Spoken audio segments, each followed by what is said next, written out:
Right, so I like the Obsius board really good. Like, it was nice. This one right here. I liked it. Performed well. I was really stoked. So I bought another one. And we're going to unbox it right now. So, Obsius.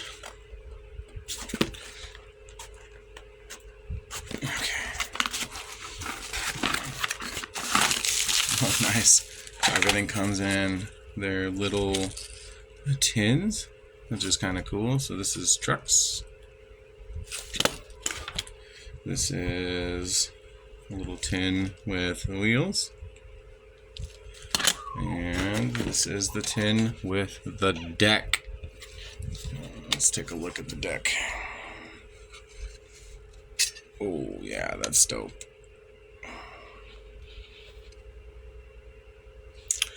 That's a nice deck. Let's take a look at the wheels. The wheels should match the deck, hopefully. They match the deck on the picture before I place the order on the website. And here are the trucks. So, kind of cool. What I really like about these decks, though, is that they do come with a clear grip tape, which is kind of cool because it allows you to see the design on the front side of the board, which is kind of nice. But so I am going to pause to put it together, and then I will resume this video once it's fully completed.